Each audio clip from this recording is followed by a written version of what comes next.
So can you start out by telling us your name and spelling it for us, please? Sure. My name is Ralph Solonitz, Solonitz. And Ralph, what's your connection to Kent State? I attended Kent State from 68 to 70, graphic design major. I transferred from Cuyahoga Community College and lived off campus on South Water Street. And I was taking photojournalism classes, art classes, and I had a project to do some night photo shots. And a friend of mine who's a Vietnam War veteran, Rick Carlton, and we went up to South Water Street, actually Water Street, and we got on the rooftop and we were doing some night shots, and that's when the riot started. So what started out as bikers doing wheelies on Water Street, and students spilling out from the bars onto the street, somebody throwing a lighter into a trash can, and it just was kind of a crazy Friday night. And then, because of the Nixon's invasion of Cambodia, I think I had heard some shouts, some political slogans, and pretty soon a mob started walking down Water Street and smashed some of the windows. Now, I don't exactly know if it was an action of like one or two people, but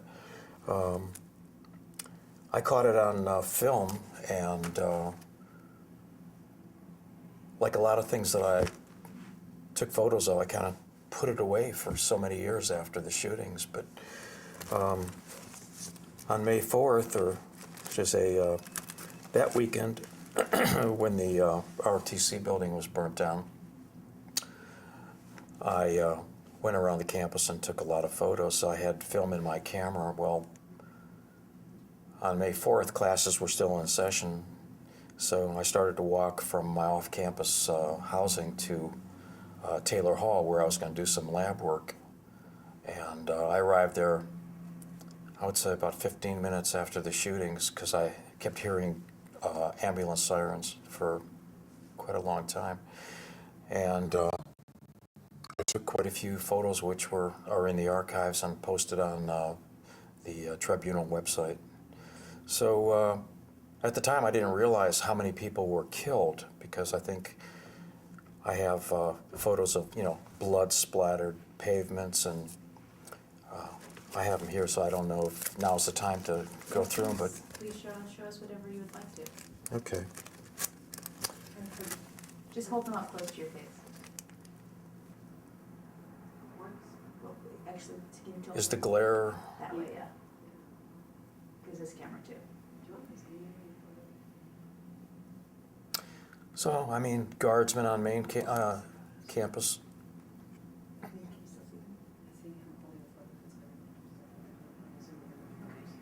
Should I take them out of the... No, I think they're fine. Okay. So these are the standard shots that I was taking, which, at the time I thought, well, everybody must be taking these photos also, but I guess I caught some that nobody ever seen before. And I put these away for about 20 years, and in 1990, when I came back, I brought them, and people actually thought, well, I guess I got the only color film footage of some of the damage of the vehicles that were shot.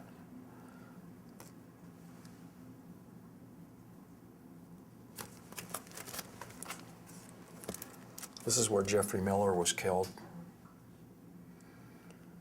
And I was just aimlessly walking around taking photos as if it was a assignment for my photojournalism class. I guess I was in that kind of mindset. Like, didn't realize that maybe I was in danger at that time.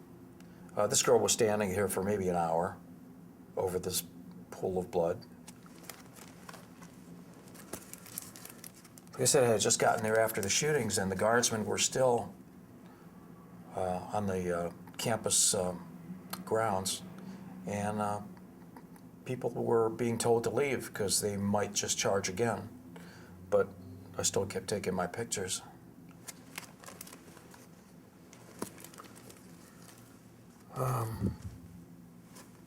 Some bullet holes that had gone right through this tree, right through the oak tree.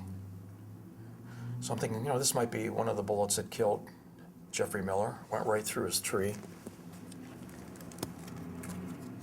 The guardsmen came up to a Don Drum statue and they were examining it. And I had this one student point out where the entrance of the bullet and the exit were. Because these were M1 rifle bullets that they could continue on for almost 2 miles. This is the Saturday night of when the helicopters were whizzing by. I think it was near Tri-Towers. So after the shootings, I think everybody just left campus. And like I say, I was living off campus, and I went back to Cleveland for the summer. And it was just a terrible environment to live in. So much hate being spewed on the college students. And I don't think I really understood exactly what had happened until I'm starting to hear all the stories and the testimonies coming out here at the Truth Tribunal. And I can clearly see that there really wasn't a reason to be fired upon or any threat that I could understand. It seems like it was a very peaceful day. So I'm the child of Holocaust survivors. I had to do a lot of processing just to realize what my parents went through, and then to experience the killings and shootings at Kent State. I was numb for many years. And like I say, I came back originally in 1990, and I've been back here every year. And how do you think what happened on May 4th impacted your life? Well, it's probably a combination of a lot of things that I've experienced, but I'm a strong fighter for justice, and I try to understand why people are in such conflict with themselves and each other. I do a lot of work with developmentally disabled men in a group home. I put out a lot of artwork, a lot of graphics, political cartoons, and writing. I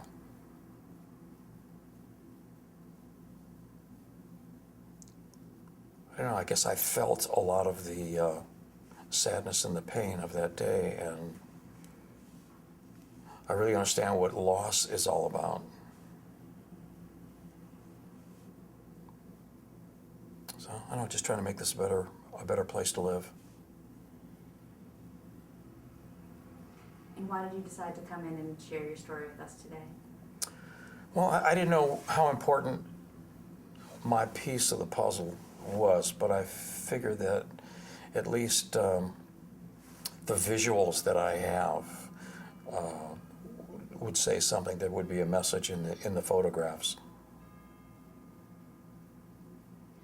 What do you think we need to heal from Kent State?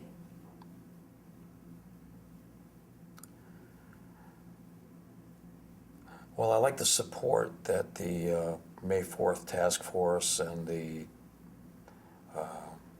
community has offered.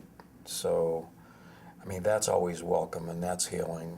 Since 1990, I think Carol Cartwright had a lot to do with bringing everybody together, at least in talking about what had happened. And because for so many years it just festered, and that just gave it more momentum, I think. So as far as healing, I mean, there's never any closure to loss. Maybe through these testimonials and all the pieces that are contributed,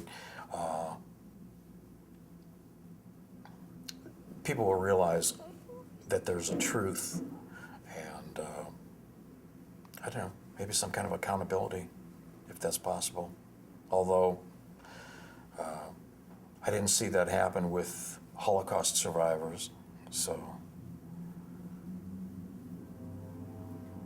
When you finally took your photographs out after May 4th and looked at them, what was that experience like for you? Well, like I say, I put them away for about 20 years, and when I came back here for the 1990 reunion and laid them out on the table, people were just amazed that they existed, and I kind of took it for granted that, well, I have these photos, but I guess maybe we all just don't realize how important some of these things are at the time. But because it's such a surrealistic experience, if you have a photograph or a recording of it, that's at least something tangible that people can show and relate to, whereas somebody's accounting or a feeling is abstract, and you can't get into that person's heart or into their head to watch that movie. Well, thank you so much for coming in and bringing your photographs to share with us. Oh, you're welcome. Thank you for having me.